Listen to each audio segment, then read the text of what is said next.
I wanted to talk about JFK briefly. I think I'm confused about whether he was a good guy or a bad guy. I've kind of gone back and forth. So I just did a brief dive into a few things that I've heard about him. So I didn't go too deep in this video. But it's claimed that he was against the CIA, against the Jews or Israel, and against the Federal Reserve. So is any of that actually true, or is it just patriot myth? So I'm not sure. I don't have access to any secret documents or anything like that. Um, but I did just look in some news articles and a few other sources and kind of paints a different picture of JFK, not the one that a lot of people I think want to believe. So on the left here is a 1953 article um, where Kennedy is talking, urging for peace in the Middle East, which, right, is a good thing, right? And he wanted a United Nations resolution. And the senator said that he was very much concerned with the nation's position in the United Nations with respect to the censuring of Israel regarding the Kibya incident. So there he's defending Israel. Over all the way on the right is an article from 1958, and it's a uh, a celebration for Israel's 10th anniversary. And on the bottom there, you can see one of the principal speakers is U.S. Senator John F. Kennedy celebrating the Jews' creation of Israel. Um, in the middle there, from 1960, it says, oh, and no, this article is written by Milton Friedman, which was interesting, right? Because didn't he become head of the Federal Reserve later on? And there it says Iraq and Saudi Arabia protested Senator John F. Kennedy's pro Israel speech before the Zionist Organization of America. Iraq handed a formal diplomatic note to the State Department urging the silencing of Senator Kennedy. And on the right there from 1961, it says Iraq imposes a ban on Kennedy's book. um, and the book is titled Strategy for Peace. And apparently, Iraq banned it because it contains Israel and Zionist propaganda. Hmm. Did Kennedy actually write it? Just attributed to him? If he did write it, it supports him being at the 10th anniversary, giving a speech, and and talking at the Zionist meeting. So regarding that Zionist meeting, I believe this is it right here. So he did give it, and I don't know. This doesn't sound like he's against Jews or Israel to me. Uh, he said that some do not agree. 3 weeks ago, I, Kennedy, said in a public statement, Israel is here to stay. The next day, I was attacked by Cairo radio, rebuking me for my faith in Israel. For Israel was not created in order to disappear, right? So it's going to stay there. So he's not trying to make it disappear. Israel will endure and flourish. It is the child of hope and the home of the brave. Oh man, yeah, they murder Palestinian children and children all over the world, right? They're the brave. It can neither be broken by adversity nor demoralized by success. It carries the shield of democracy and it honors the sword of freedom. What a joke. And no area of the world has ever had an overabundance of democracy and freedom. It is worth remembering, too, that Israel is a cause that stands beyond the ordinary changes and chances of American public life. In our pluralistic society, it has not been a Jewish cause. It has not been a Jewish cause any more than an Irish independence was solely the concern of Americans of Irish descent. The ideals of Zionism have, in the last half century, been repeatedly endorsed by presidents and members of Congress from both parties. Friendship for Israel is not a partisan matter. It is a national commitment. Wow. Yet within this tradition of friendship, there is a special obligation on the Democratic Party.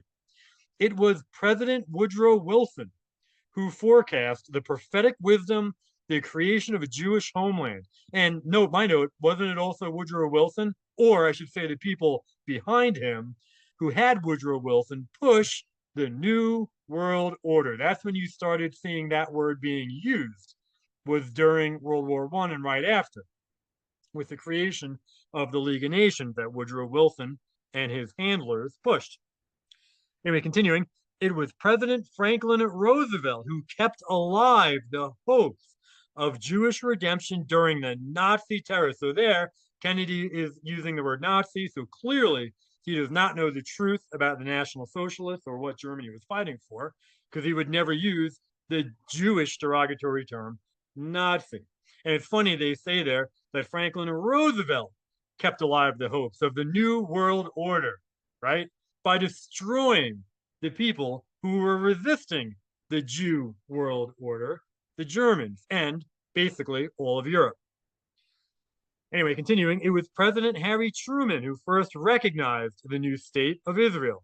And my note, I heard Truman was also part Jew and gave it status in world affairs.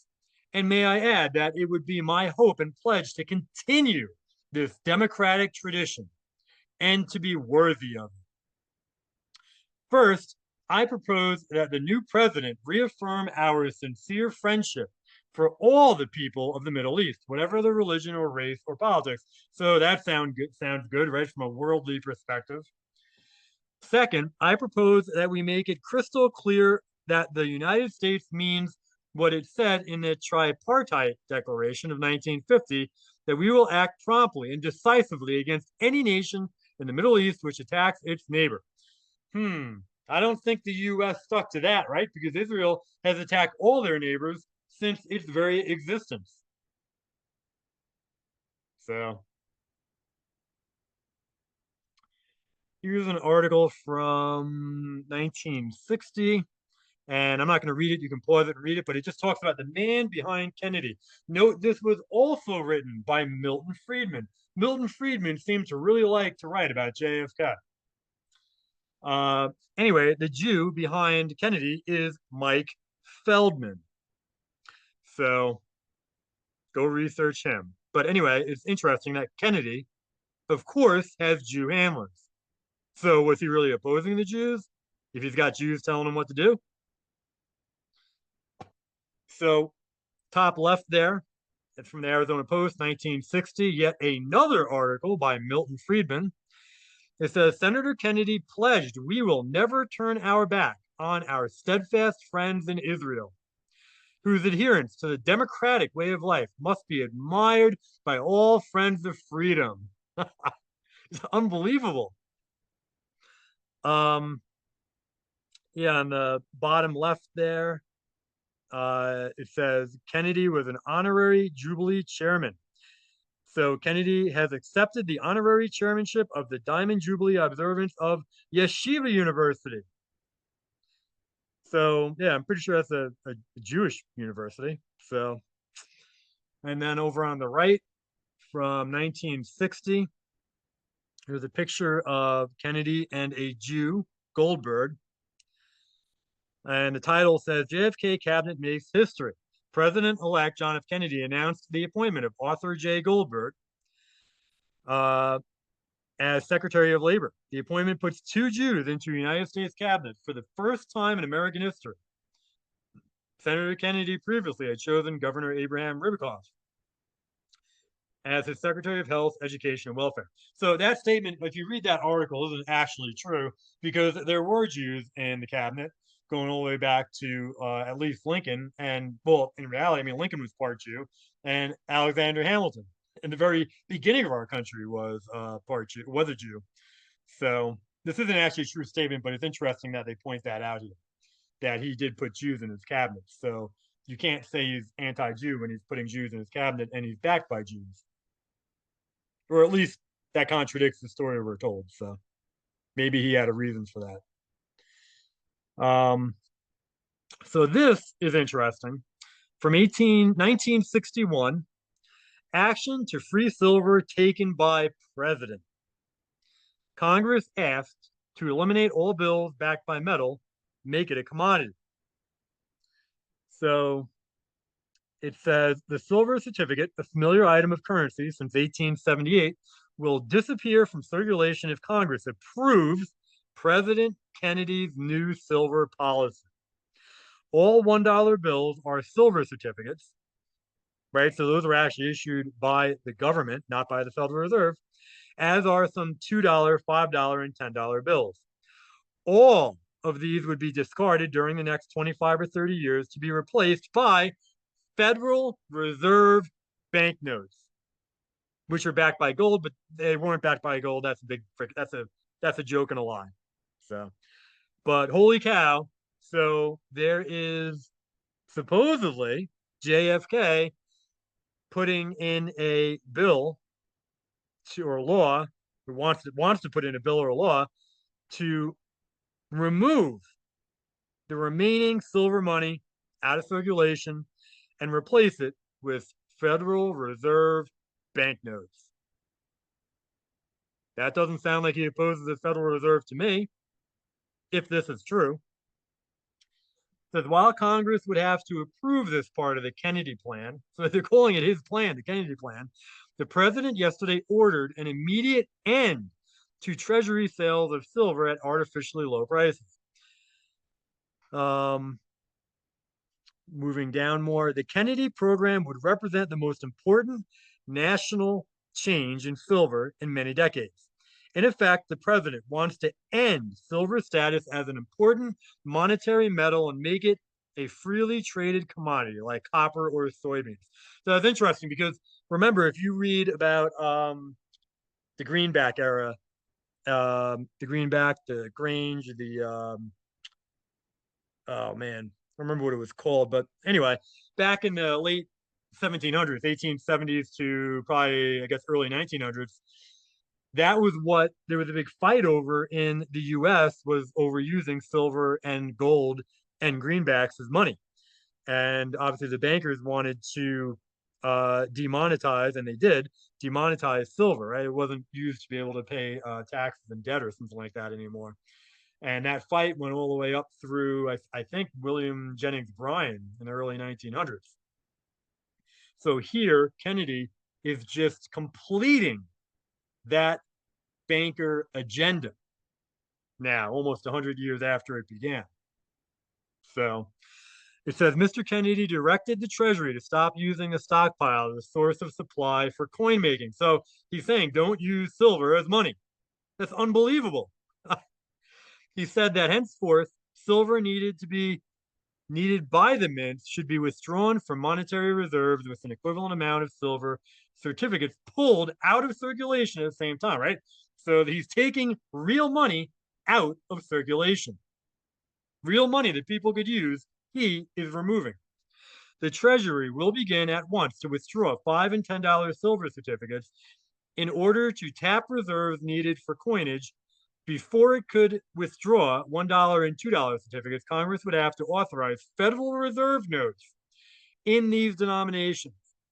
Mr. Kennedy said he will ask Congress to do this early next session. The president also announced he will ask for repeal of silver purchase laws enacted in 1934, 39, and 46. And that's important because that plays into why the executive order 11100, whatever it was created, which people think was done for a good reason, which it was not. These laws put a floor under the, oh, that doesn't matter. Anyway, on the right, Mr. Kennedy said silver should eventually be demonetized. Again, that's a banker agenda. That is unbelievable that he would say that if this article is true, and he actually did. Except for use in coinage, but we know that ended in 1964 at 90% and altogether in 1969. Trading would be possible only if Congress repealed blah blah blah. It doesn't really matter. Um, the silver certificates, which would be withdrawn from circulation, are backed by 1.7 billion ounces of silver, enough to take care of coinage needs for the next 25 to 30 years. So they're lying there. They're pitching it to the people who are reading this article that they have 1.7 billion ounces of silver, that they're going to make silver coinage for the next 25 to 30 years, which if this was written in 1961, that would bring you to basically 1991. But they ended silver in 1969. So what a bunch of lying bastards. It's unbelievable what they do. So here is C. Douglas Dillon. He was the head of the Treasury that was working with Kennedy. And maybe this was the guy responsible for it. Maybe he put the idea in Kennedy's head. I don't know. But this was the guy at the Treasury who did it along with Kennedy. So Dillon was born. Oh, yeah. So, anyway, what's important about Dillon, if you can see on the bottom there, it says his paternal grandfather, Samuel Lepowski, was a poor Jewish immigrant from Poland. So, once again, we have a Jew demonetizing silver, a Jew subverting our monetary system, a Jew subverting our nation every single time. So, of course, he would make this decision because he was a Jew. And of course, you can see they changed his name to try to anglicize it to make him fit in. On the right there is his dad, I believe, Clarence Lepowski, who then changed his name to Dillon. And there it says that he was one of the richest men in the U.S., worth 150 to 200 million dollars, and that's like around 1900 or something. That is insane. So, and on the left is a news article from 1963, and it says the dollar bill in your pocket can be exchanged for silver at the bank. But if Treasury Secretary Dillon has his way, the $1 silver certificate will disappear. In its place will be $1 Federal Reserve note, which currently comes only, yeah, whatever, it doesn't matter. It says Dillon has chosen to take care of certain technical matters by attaching a rider to last session's unsuccessful silver bills. The silver bill is intended to remove outdated silver price supports. But the rider does two things. It permits the secretary to pay off silver certificates with bullion instead of dollars. So you're not going to get a silver dollar. And it calls for the printing of Federal Reserve notes in $1 denominations. So, right, again, the $1 Federal Reserve notes are going to replace the $1 silver certificates. And also note that he's claiming there they're going to pay your silver certificates in silver bullion, but not silver dollars. But later on, I read an article that I guess by the late 60s, if you still had them, you couldn't even get any silver. You could only get a Federal Reserve note for your silver certificate. So they're just liars and deceivers. Everything is planned out. U.S. citizens who hold Federal Reserve notes are not allowed to exchange them for gold. Well, there it says, here it says U.S. citizens who hold Federal Reserve notes are not allowed to exchange them for gold or silver. So what I read, I don't know if that had to do with citizens or I guess maybe foreigners. I should have included that here, but anyway. And then continuing, it says, although foreign nationals can, a privilege which has led to the current gold shortage. So again, how does that make any sense? U.S. citizens can't get their own silver with their own silver certificates, but a foreign national, somebody who's not part of our nation, can take our silver by turning in our own money. This is completely insane. And I believe this is what they did back in the 1860s and 70s and 80s when they were doing away with silver and the greenbacks as well. I don't have that stuff in front of me, but that's a really fascinating period to research too, because they keep doing the same thing over and over and over again. And this is an example of it. So, anyway, here's Executive Order 11110. And yeah, so it talks about allowing the Treasury Secretary to issue silver certificates, right? And on the bottom there, it says critics of the theory note that executive order was a technicality that only delegated existing presidential powers to the Secretary of Treasury for administrative convenience. So On the right, that's the actual law, Public Law 8836. And when you go to the middle, section 3, it says the first sentence of the ninth paragraph of section 16 of the Federal Reserve Act, 12 USC 418, is amended by inserting $1 and $2 immediately after notes of the denomination of. So that right there is allowing the Federal Reserve to now issue $1 and $2 Federal Reserve notes, which were going to replace the silver uh, the silver certificate dollars that were issued by the Treasury, by the government itself.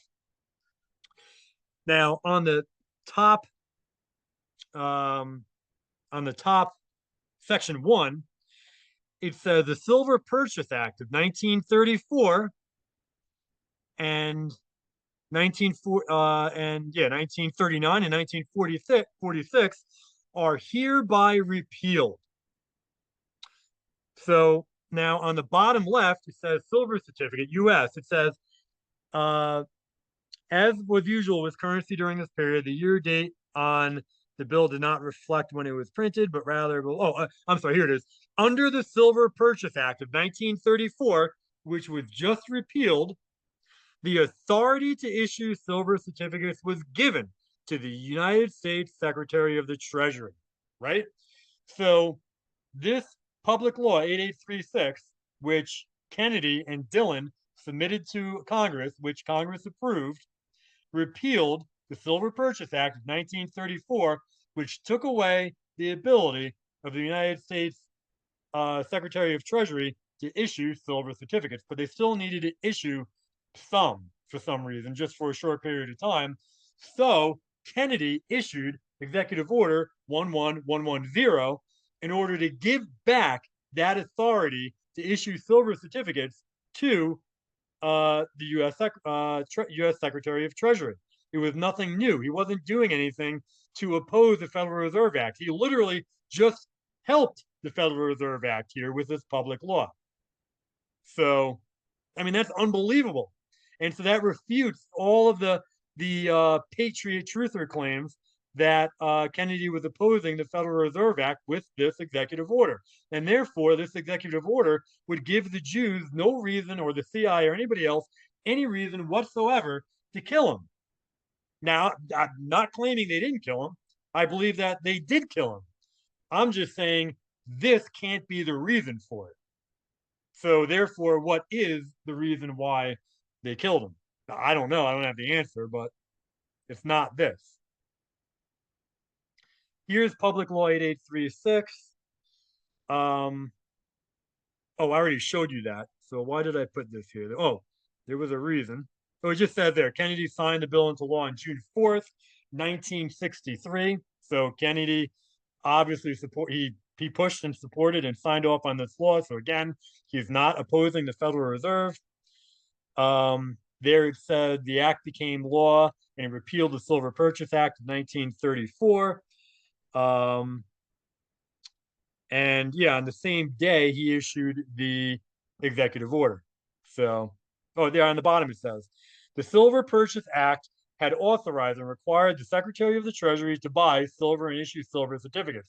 With its repeal, right, of the Silver Purchase Act 1934, the president needed to delegate to the Treasury Secretary the president's own authority under the Agricultural Adjustment Act. So, yeah, it all makes sense why all this was done.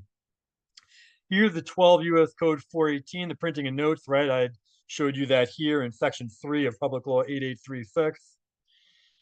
And yeah, you can see there in the middle, it says that now they could issue notes of the denomination of $1 and $2. So the $1 and $2 wasn't there originally in this law, but now it is after Kennedy pushed this law through. So this helps this is the Federal Reserve law. This helps the Federal Reserve. They removed all of our actual, true, honest, real money. So a lot of people tell me that he opposed the CIA. That totally may be true. I can't refute that, and I don't have any access to any again, like, special secret documents or anything like that. Well, my only point here is that when people talk about him opposing the CIA, they cite a comment attributed to him that he stated he wanted to splinter the CIA into 1,000 pieces and scatter it to the winds. Well, where did that statement come from? This was never in print until 1966. This is the name of the article: CIA maker of policy or tool. And this is where that statement came from. That's attributed to Kennedy, and it says that it was a uh, one of the highest officials of his administration um, stated that Kennedy wanted to. So it's actually that statement is actually coming from one of the highest officials in Kennedy's administration. It's not coming from Kennedy himself. So who is this highest official? We have zero idea. They don't tell us. Now there may be this comment may be somewhere in some special file, or I didn't search archive.org or any type of CIA or FBI document, so it may be there. But there's no proof that this was actually stated by Kennedy. And unless I'm misreading it, it looks like it wasn't said by Kennedy. It was stated by one of his highest officials. So, in my opinion, this means absolutely nothing. And then on the bottom there, it says the critics shrug aside the fact that President Kennedy, after the most rigorous inquiry into the agency's affairs, right, the CIA's agency's affairs, methods and problems after the Bay of Pigs, did not splinter it after all and did not recommend congressional supervision. So they're saying there in this article that Kennedy did literally nothing after the inquiry. So the Bay of Pigs invasion was in 1861. 2 years, and as far as I can tell, he did nothing to splinter the CIA, right? Because he was murdered in 1863. So it was about 2.5 years. And I need to deep dive into this, but just a little perusal, I found nothing about him doing anything to the CIA. Maybe he did. I'm just saying I didn't find anything. So, if there's proof, what is it? Post it in the comments. I'd like to see it.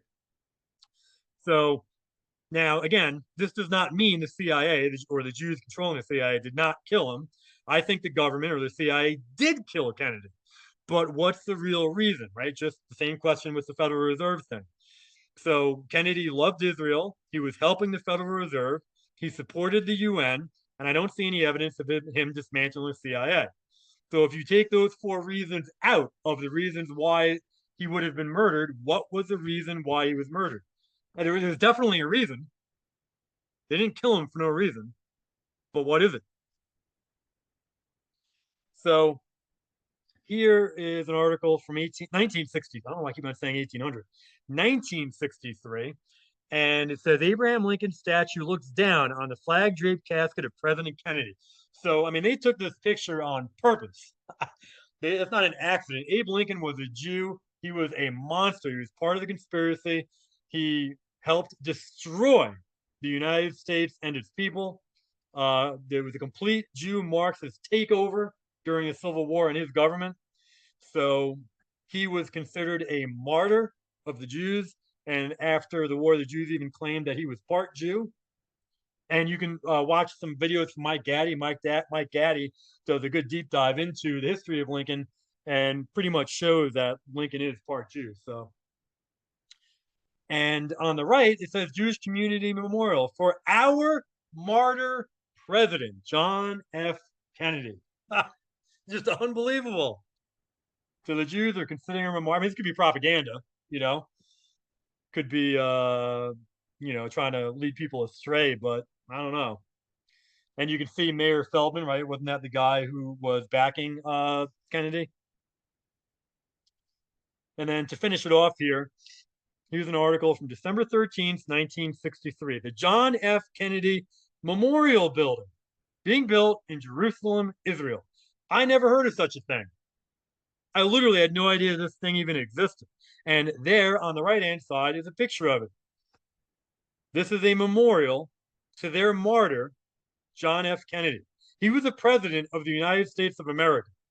Why would they possibly build a memorial to him, to a supposed Irish Catholic, in Israel? Why honor JFK if JFK actually opposed them. Hitler did oppose the satanic Jewish one world order, and Hitler doesn't have a memorial in Israel that I'm aware of. If he does, please post in the comments if I missed that one. But so yeah, I don't know. Just another thing to look into, I guess, right?